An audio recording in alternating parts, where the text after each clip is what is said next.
Hello दोस्तों, मंजो हिंदी कहानी में आपका स्वागत है। दोस्तों, जिसने जन्म दिया है उस माँ के अलावा हर इंसान की चार और माताएं होती हैं।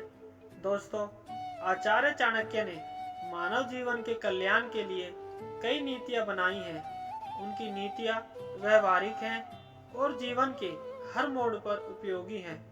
चाणक्य ने अपनी एक नीति में कहा है कि जिसने जन्म दिया है उस माँ के अलावा हर इंसान की चार और माताएं होती हैं। चाणक्य ने कहा है कि इन माताओं का सम्मान करने से जीवन में काफी उन्नति होती है।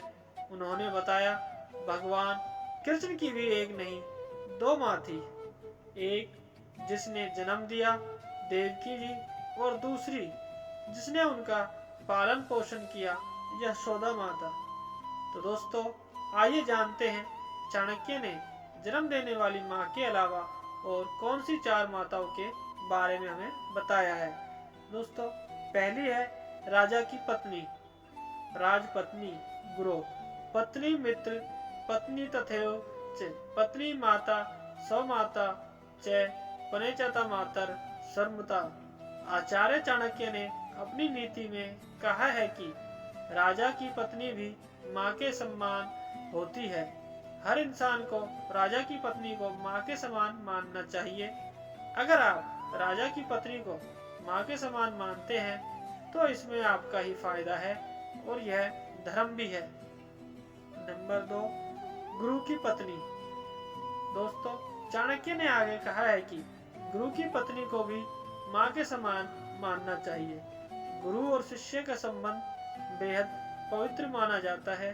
साथ ही गुरु पिता के समान होता है और उनकी पत्नी माँ के समान होती है। गुरु की पत्नी को माँ मानने से आपका ज्ञान पूरा होता है।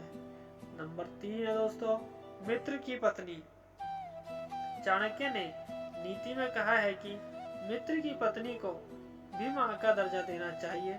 मित्र की पत्नी भी माँ के समान होती है। चाणक्य के अलावा शास्त्रों में भी मित्र की पत्नी को माँ का दर्जा दिया गया है। मित्र की पत्नी को माँ मानने से आपके सम्मान में वृद्धि होती है। दोस्तों, चौथी माता है पत्नी की माँ। दोस्तों, चाणक्य नीति आगे कहती है कि अपनी पत्नी की माँ को भी माँ के समान मानना चाहिए। जिस प्रकार आप अपनी माँ को ईश्वर से भी बढ़कर दर्जा देते हैं, उसी प्रकार पत्नी की माँ को भी अपनी माँ के समान मानना चाहिए। कभी भी उनका निरादर नहीं करना चाहिए। नंबर 5 है दोस्तों, अपनी माँ। अंत में चाणक्य ने अपनी नीति में कहा है कि इन चार माँ के अलावा आपकी माँ, जिसने आपको जन्म दिया है और हर मोड़ पर आपका साथ देती हैं, उनके सम्मान में कभी कोई कमी नहीं आनी चाहिए। हमेशा उनकी आज्ञा का पालन करना चाहिए। अपनी माँ के अलावा इन चारों को माँ का दर्जा देना चाहिए।